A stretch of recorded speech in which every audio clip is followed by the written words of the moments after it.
Welcome to our Crypto Talk. Today we are honored to host a visionary leader in the blockchain space, none other than Alexis Brand, the CEO of Etherland.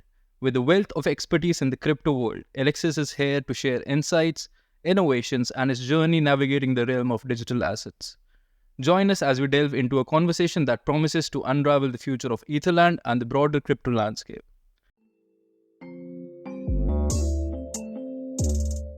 So, hello Alexis, welcome to our Crypto Talk. Yeah, hello. I'm really glad to be here. Thanks for having me. It's a pleasure, and I'm very excited to share a lot of information and new angles with everyone about our project. Yeah. Yes, it's a total pleasure to have you here today. And thank you for joining us today and to share your valuable insights with us. So, my first question to you would be what inspired the conception of Etherland and how did you identify the real estate industry's storage problems as a focus area for this project? Yeah. So to give a little background, at first I was part of another project which was called Philcoin, which was basically somewhat the same solution but for agricultural lands. But on top of that, we had a bit more details about like IoT and smart technologies to have connected environments. And from that standpoint, in I believe 2020, we realized we were always big on NFTs, and we always understood their utility over their how can I say retail perspectives, like arts and all the most famous uses that were revealed during the last bull run. And so we already had the idea that a unique NFT was pretty interesting to represent land virtually. So at this time we were okay. So that's why we did this with agricultural land, and then we realized, well, on top of that, all the real estate industry could benefit from this technology because basically anyone that owns real estate somewhat has the same issues. Because our first, how can I say, appreciations were with the cadastral issues. Like not all, the lands are registered with, cadasters, etc. In every country. For countries like France, we have pretty old dating cadaster, but since for a lot of other countries there are a lot of issues, and so from that standpoint, we realize, well, every real estate that actually has some surface on Earth, is exposed to that issue, and even like how can I say, natural wonders like forests, rivers, etc. That's why if you go to our website, you will see a natural wonder category. And from that standpoint, well, we made a first kind of POC, if we can say so, to explain, showcase a bit what we were doing. So we took like landmarks and a lot of information about them. That's why we made the Estatepedia, because our idea was to showcase how much information is missing on even famously known monuments and other things, depending on cadasters and real estates.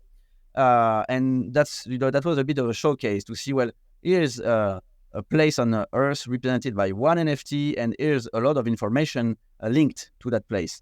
And after that, we wanted to go further, and we had a great insight by doing this about, well, this is pretty understandable. People seem to understand a little bit.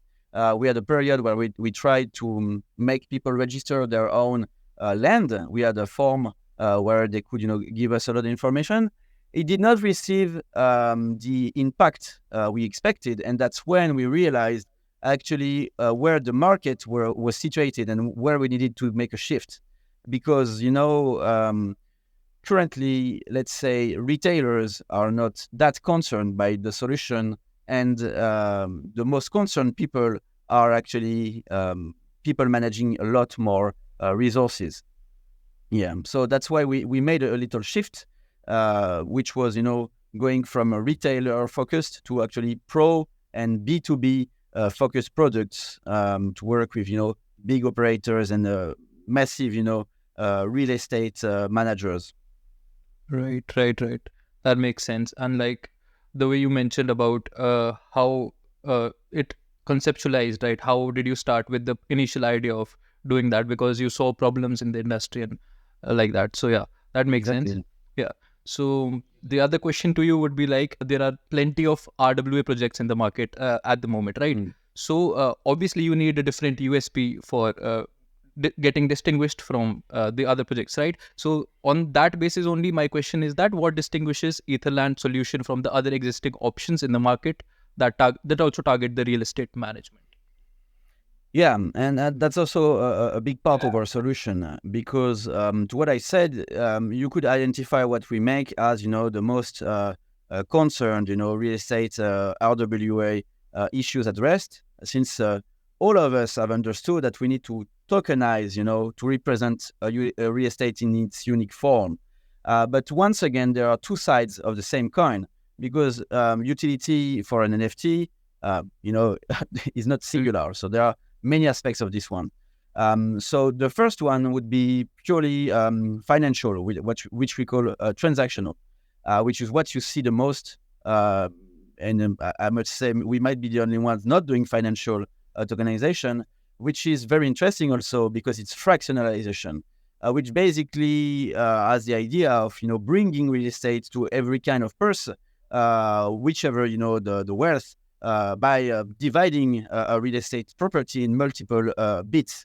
And what we do has nothing to do with transactional because at first we had this idea that yes, we can have a big impact in the transaction process because at some point, with all the information linked to our NFT, it will of course have to be, impacted by transactions. Because if you register your house, let's say, and you file a lot of documents and all the informations you have, all the data, etc.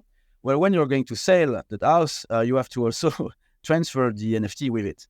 And that's a problem we took the other side, which was, can we actually make sure we implement this without having any issues with that?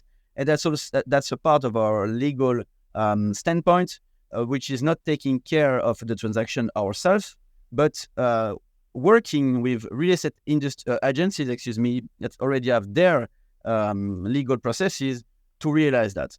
And so, to get back about what differentiates us from the other RWA projects, well, in that spectrum, we are doing purely,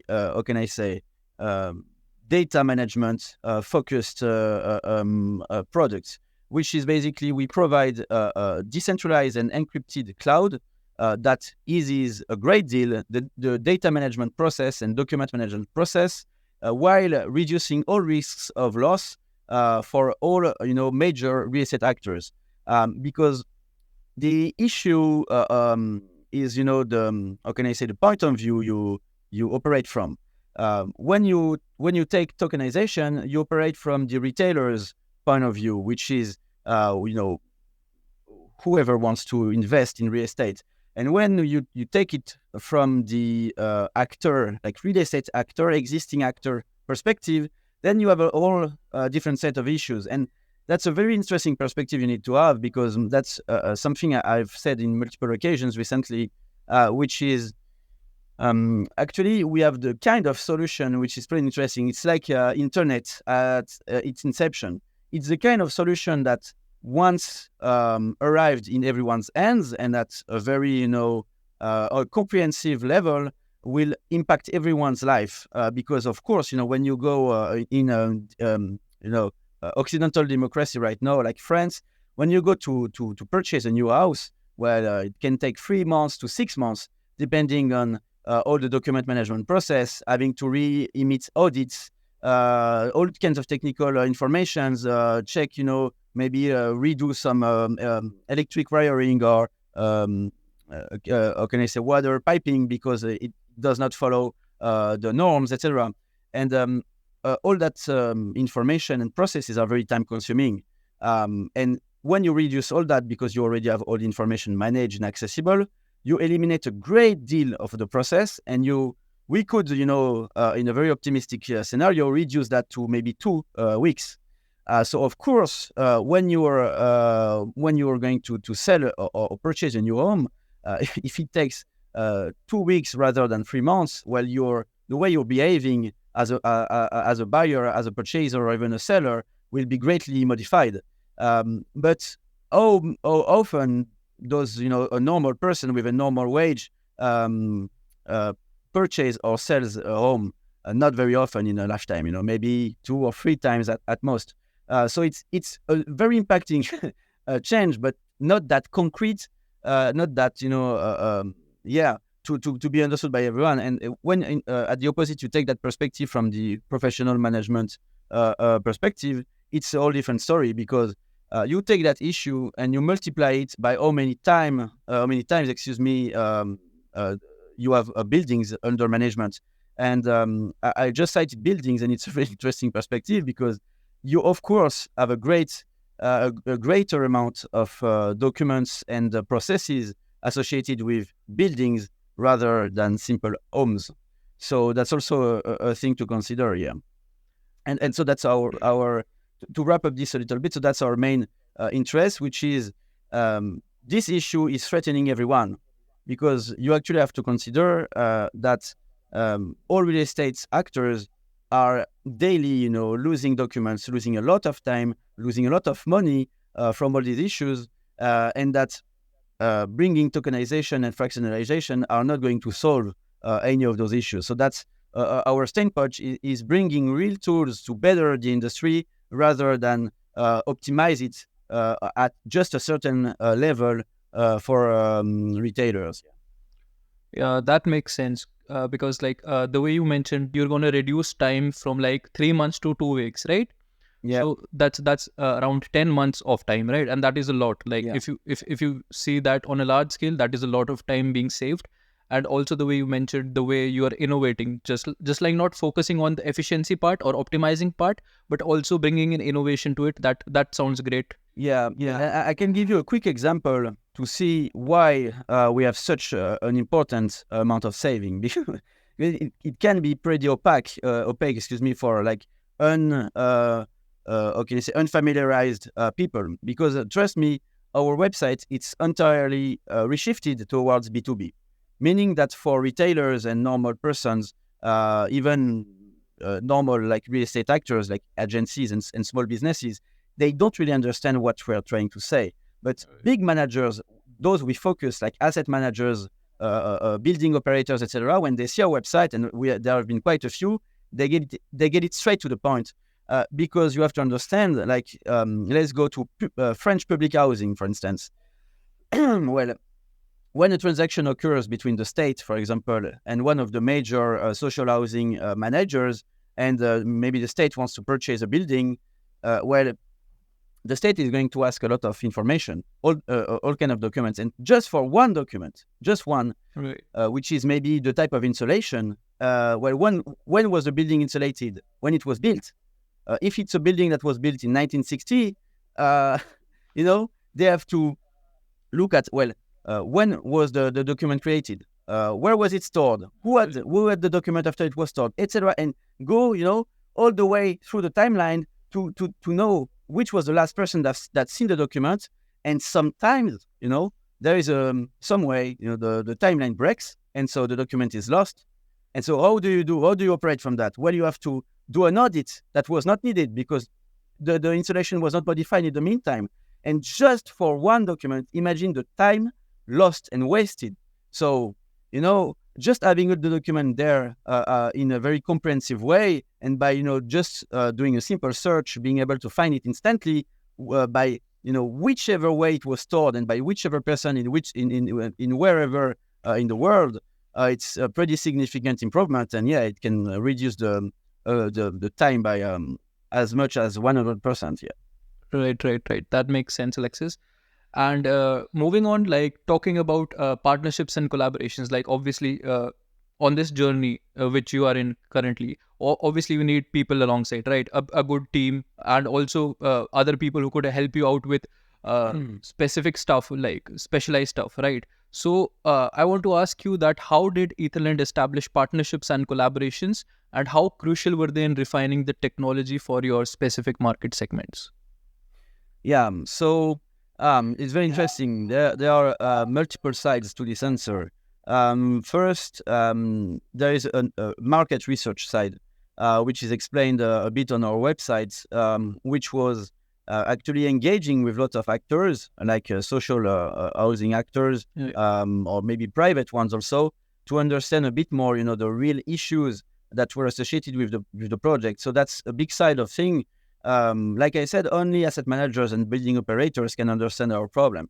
So if we don't have partnerships with major actors in those areas, we can't really understand these issues, and at the very precise and detailed level we need to be able to sell a product, as any company needs to perform at this level. And there are also the client partnerships, which are those ones, but at a deeper level, which is after you have engaged with those clients. Well, you need to finalize that partnership and agree to how can I say, LOIs and MOUs to have some weight also in your how can I say, financing rounds, your fundraising process.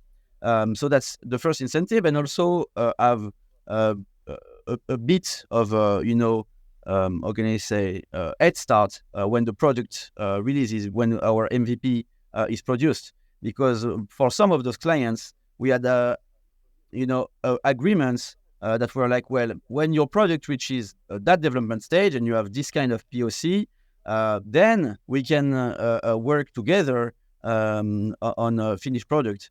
And also there are the most important ones, but we can't detail them much right now, which are the product tech partnerships. I'll give you an example for products. Well, we have an offer which is pretty simple, saving documents and providing an access to a file system that allows easy access. Well, on top of that, you have the registration phase, which is the moment where you're going to input a lot of information. Well, for product partnerships, we have, as we are pretty deep into the real estate ecosystem and professional one, we have already connections with, for example, audit firms or modelization firms, for BIMs. And those actors are making data that we need to store. So maybe some clients we're going to work with already have BIMs, and we're going to save those information and those data in our file system. So by doing project partnerships, we say, well, when a client comes to register his property, if he lacks a technical audit, he can work with you at a certain discount to get this audit done and saved instantly with little friction into our system. So it's a very streamlined and optimized.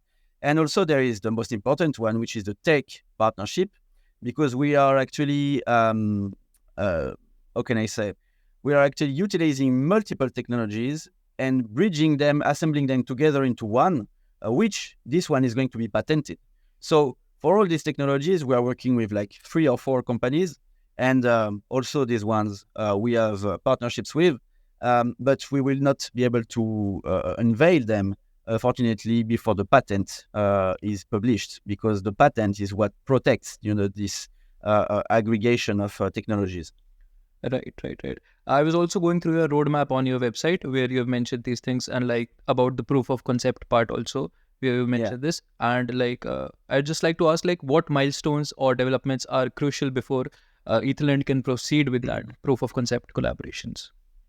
Yeah, so for the proof of concept, you need to have an MVP, of course, because a proof of concept, the MVP can be a proof of concept in itself, but for the example I told you, a proof of concept can also be a sector of industry you had not maybe had your eyes on, and your technology is useful for it, which is in our case pretty significant, because you will understand it a bit later, I believe, in my explanation, but our technology is pretty hybrid. So it can benefit basically all industry sectors that are storing a lot of data and have physical places in which they store it. So it's pretty broad. And that's, a spectral of thing. If tomorrow, maybe how can I say, a factory comes to us and says, well, we have a lot of data management issues. We could benefit from your technology. Well, we're going to make a POC with them, and that will be, the first one in the category. But for that, of course, we need an MVP, and for an MVP, we need funds because, as I mentioned, the patent. Well, we need to finish R&D for that specific intent to finish the patent, and of course, for R&D, we need to pay our developers, which are pretty skilled. That's pretty expensive, and we need a bit of funds for it. So yeah, first step, raise funds. Then with the funds, finish the R&D. In the following steps, finish the MVP, and from there, like I mentioned, we had already pre-existing deals with clients. Well, when we have the MVP, we're going to have POCs right after. So yeah. That's great. You also answered my other two questions about R&D and how you're gonna raise funds. So that's great. And can you tell more about the ELAND token and the tokenomics behind it, and how you plan to repurchase back the tokens, and the mechanism behind it in the company's financial strategy? There is something to understand with our current status. If you go to our website, and we have a dedicated tokenomics section in the Vision page, we have very few tokens left as regards to the overall, token supply. And as you understand, it means if we have big spendings to do, like listings or events, or just fuel the ecosystem, it's going to take quite a lot of tokens, and especially at the current prices, which is why I've mentioned multiple times that before, like, the token, it's like 20 or 40 cents, we can't do listings technically, because we have so little tokens that the amounts in raw dollars of tokens needed for such actions will expire the supply very quickly. So when you're taking things from that perspective, of course, in the following set of events, which is crowdfunding and upcoming listings, etc., we're going to run out of tokens pretty fast. So in that perspective, well, we need to purchase back tokens. So that's why we implemented a repurchase program to invest a percentage of the benefits of the company back into refueling the wallets. And it's pretty needed because, we are a utility token, and utility token is a token fueling an ecosystem. And in our ecosystem, we have a lot of, mechanism of actions that utilize ELAND in every kind of way, rewards or, just service purchases, etc. So we have to have also a way to make sure the flow of token is maintained, and it's pretty organic. Because if we run out of tokens, well, we will also run out of a lot of options for fueling our ecosystem. So yeah, repurchase is a great option to keep that running. That's great. That's great. I just wanted to make it clear for the viewers who are really new to everything, and everything, they should probably know that. Yes. So yeah, can you also provide some insights on the creation process, that's going on behind the scenes at the moment, and what all is getting developed at the moment? I understand the process, the roadmap you're following,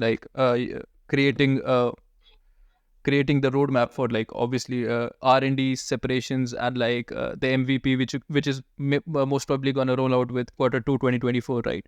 And what all creation process is going on behind the scenes? I would love to know about that.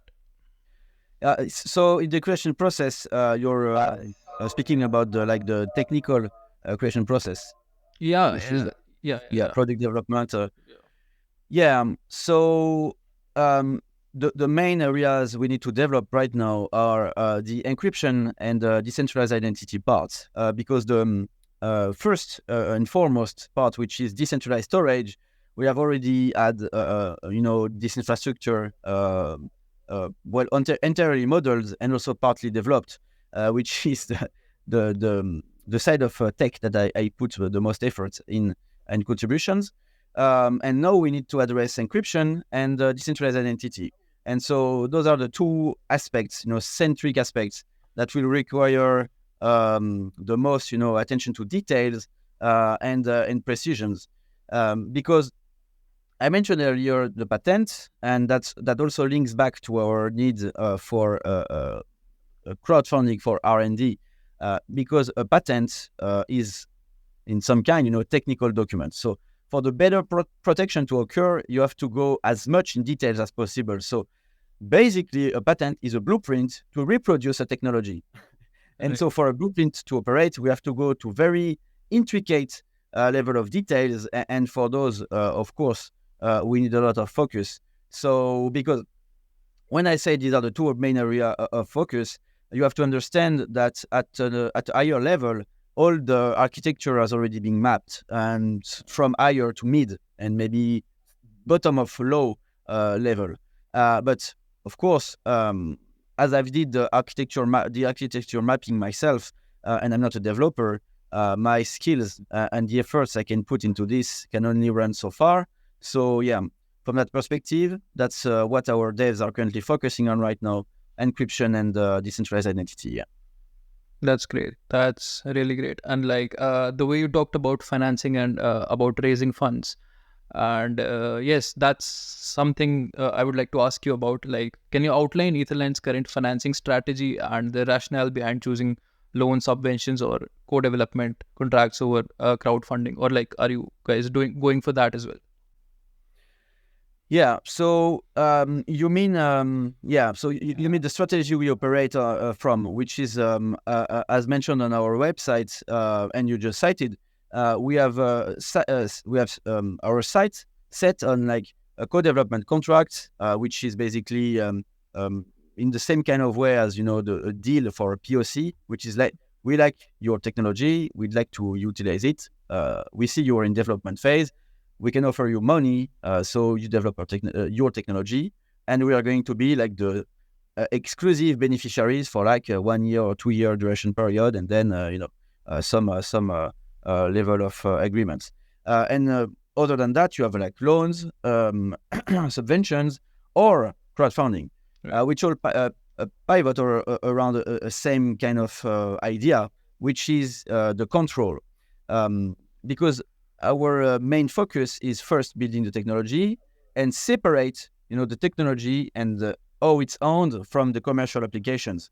So our current company, which is an intellectual property company, which you can call an IP trust, is responsible for the development, R&D, and very basic initial MVP development of the technology. Which means he's going to be the sole owner and the sole owner of the tech, the patent, and all application levels behind it. And it's also far easier in financial, management wise, and legal perspective to separate the applications. So to sum it up quickly, we have the IP trust, which is holding the technology, the patent, etc. And then you have commercial companies like for real estate, for maybe in industrial applications, I don't know, in automobile or something like that. And for each one, the IP trust is going to provide access through operating licenses to each of those companies. So that's fairly easier, and it allows us to actually protect ourselves from risks of ownership and decision making impacts.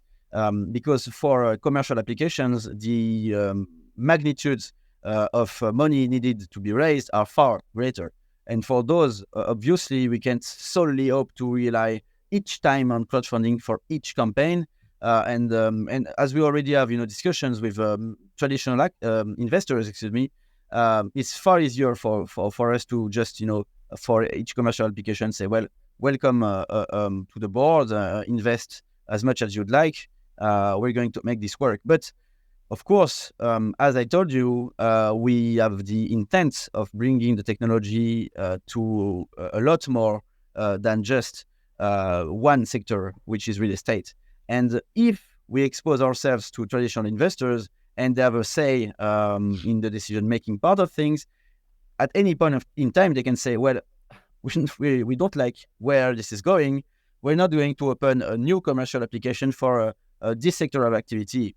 And it can hinder us quite a bit. And in the same spectrum of things, which is like the IP company is also responsible for the Etherland brand, so the image, what we are online and how we behave, like the crypto side of things, if you will. It's also very important we remain in full ownership of that, because if we ensure we are the one owning the tech, our vision will stay the same, and it means that our users and initial, benefiters will be ensured that the saga will continue and nothing will be turned against them and their initial investments in the future. So that's also very important for us. Right. Thanks for telling that to us and the viewers, Alexis. That was pretty nice. And like that was pretty much about the project, the company, how it works, what are you planning to do in the future.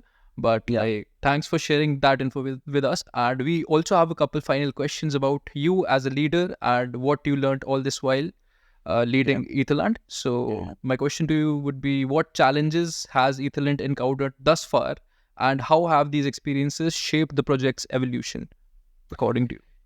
Yeah. Well, there is also a very interesting side of things, which is pretty important in how things were shaped and impacted quite a bit our how can I say, a shift to professional and B2B applications, because some of you might have came across that episode, which is not very nice to see, of course. But we had some kind of disagreement with the previous CEO, which ended the company over to me a year and a half back now, because he was, solely focused on like retailer applications and not really wanting to push the technology to like professionals and make it somewhat a real application. And the issue is that this old CEO also left with the company's funds, which is pretty sad, because any of our users that knew us from the past knew that we raised quite a bit of money from NFT sales, which could have arguably been a fundraising process seen as some kind of crypto 3.0 crowdfunding, and we could have also made a great deal of progress with that. To give you a bit of insight, if we had still used the entire money raised from the NFT sales, we would be already at like the MVP stage. So we would not need to be raising funds to make R&D. We would already have the tech patented, and it would have made us a great deal of how can I say, competitive advantage.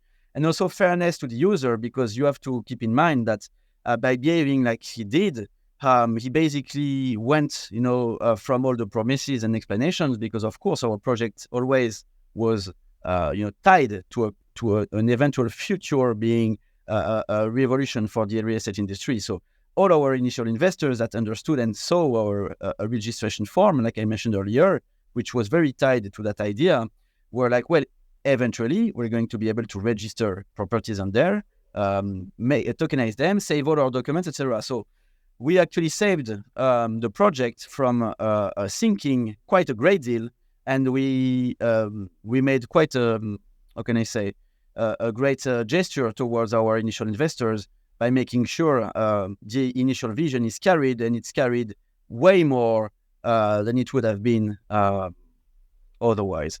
So yeah, it impacted us a great deal, and it also allowed us to see, well, how crucial it was to actually distantiate ourselves from retailers from now on, to be able to go back to them later on. Because that's a point of our roadmap that can be pretty shady, because you have to understand our roadmap. It's derived from our pitch deck, which has a great deal more details that cannot be public for now. But basically, we have a subscription plan for our product in three how can I say, dimensions, which is linked to the size of the professional actor you are.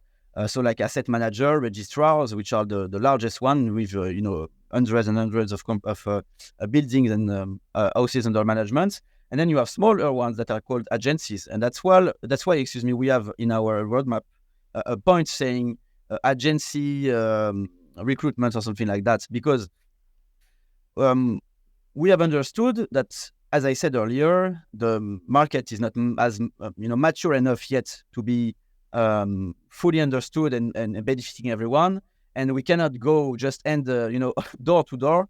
Hello, we are Etherland. We're going to revolutionize your home purchase. For the 3 times you purchase home in your life, and even for real estate agencies, even though it's their job and they are doing like apartment and houses transactions a lot, it's not yet enough magnitude to be worthwhile for them to invest maybe part of their earnings into that. So our strategy is pretty simple: going first with asset managers and registrars, big managers, big building operators, and from there, and from the money raised, we can then invest into what we can call fuel money, into mass adoption. Because once we have already the technology showing how effective it is and how pertinent it is for big actors, making them save tremendous amount of time and hopefully money in the same process, then we can fuel a bit of that money into education and bringing us closer towards mass adoption, and thus working by onboarding smaller actors like real estate agencies and individual owners. So yeah, that's a bit how everything shifted, and we have now understood everything clearly, and our path is pretty clear ahead. That's great. That's great. You also cleared out the onboarding process, which you're going to look for the asset managers and the new clientele in the next year. Yeah, And exactly. Yeah. that's great. And like it's actually really sad to hear, you kind of saved the Titanic, and like, but also you kept the trust of the investors, like about the story you told about the previous guy who was in charge. But it's great that the project is in good hands right now, and like you're moving forward with all force. And yeah, so finally, I would like to ask that what is your vision for Etherland's impact on the real estate industry in the next 5 to 10 years? As a leader, I would love to put in that question, sneak in that question. So yeah. Yeah, yeah. Well, as you probably understood, it's a multifactorial thing, and it's always everything points towards the same end goal, which is, of course, being you in a few years, being able to purchase a home very simply in like 2 weeks' time, which is basically a revolution for everyone at every level, because our technology impacts and engulfs all actors working in real estate. So you have also construction companies which produce a lot of documents, of course, that are later going to be used for everyone. And in construction companies, our technology could be also very pertinent, because you have this REFS, mobile phone file system, daily accessible. And currently, like for instance, some construction workers in like the States or very modern construction companies, they have some kind of PDA, some plus smartphone to inscribe documents, check boxes, and manage a little bit in a simple way the documents, but it's still pretty restrictive. So these guys will be benefiting from REFS in their end, be able to scan document, on the construction site, the documents instantly being accessible to everyone that has, an interest in the building process. So it will impact every real estate actor that produces documents and needs to see documents. So in the end, it's like 5-10 years time, it's an impact and a revolution for everyone. But also like for tokenization projects, other RWA financial projects, because they also will sooner than later encounter the same issues than traditional real estate actors, because it's not because they tokenize a part of real estate and they have a bit of decentralized storage through blockchain and maybe rudimentary IPFS storage systems that they cure the whole issue.